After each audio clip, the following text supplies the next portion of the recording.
informal commission appointing Chris Rochelot to be the Deputy Administrator of the Federal Aviation Administration. Right. And since the commissioner position since the administrator position is currently vacant, he will act as the administrator since he's now been appointed deputy.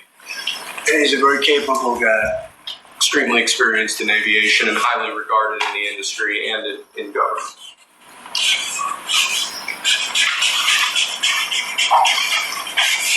Okay. Thank you, sir. Okay. Second, for your signature, we have a presidential memorandum titled Immediate Assessment of Aviation Safety. In light of the damage done to aviation safety by the Biden administration's DEI and woke policies, what this presidential memorandum orders is for your Secretary of Transportation and FAA Administrator, in this case acting FAA Administrator, to basically ensure that we are actively undoing all of that damage, that we are assessing how much damage was done, and that we're ensuring that people hired within the FAA, in keeping with your memorandum of January 21st, are only the most outstanding, capable people for the jobs that they're being hired into. In other words, competence. Yes, sir. Elevating competence over everything else instead of the DEI policies that were pursued by the Biden administration. I think everyone understands that. And Obama. Yes. Both of them. Okay, but Biden much worse. Not even a contest. What they've done is just crazy in so many other ways.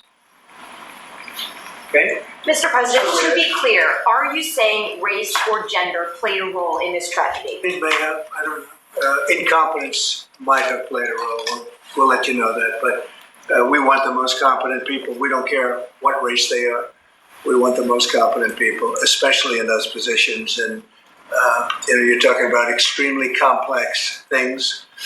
And if they don't have a great brain, a great power of the brain, they're not going to be very good at what they do, and bad things will happen. Mr. President, there's long been concerns about the amount of congestion out of DC Airport. Do you think that there's too many flights coming out of the airport? No, I think we need very smart people running the flights and doing it. You know, the ones that aren't good, when they'll either do one of two things: they'll have too many coming in and they can't handle it, or they'll have the people waiting up in the air, which everyone's been caught in that situation, and circling the airports for an hour. And that's no good either.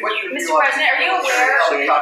Military helicopter training flights that are flying around National Airport all the time. What's your view? Should they be? Well, my view is fine if they're in the right locations and if they're not at the same levels. I mean, if a plane coming in is at 300 feet or 400 feet and a helicopter's training at 300 or 400 feet, why wouldn't they be up 500 feet higher?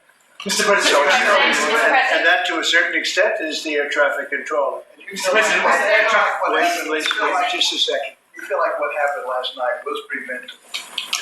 I do, yeah. Oh, absolutely. Obviously, that was something that should not have happened. And we're not going to let it happen again. Yes, but Mr. President, on a slightly different subject, under Canada and Mexico tariffs, will oil be included or excluded from those tariffs? So we'll be announcing the tariffs on Canada and Mexico for a number of reasons. Number one is the people that have poured into our country so horribly and so much. Number two are the drugs, fentanyl, and everything else that have come into the country. And number three are the massive subsidies that we're giving to Canada and to Mexico in the form of deficits. And I'll be putting the tariff of 25% on Canada and separately 25% on Mexico. And we will really have to do that because we have very big deficits with those countries. Those tariffs may or may not rise with time. And will oil be part of that? No, because we get oil from Canada. Oil is going to have nothing to do with it as far as I'm concerned. Oil has nothing to do with it.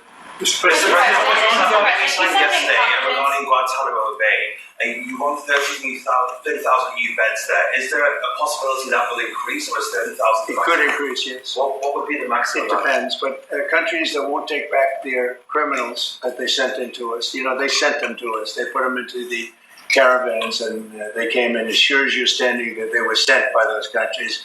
And then they're going to be met very harshly with sanctions, etc. And when are you hoping to have Guantanamo Bay, this new facility, up and running? Pretty quickly. How much do you think it's going to cost? Not very much. A lot of the structure is already there, as you know.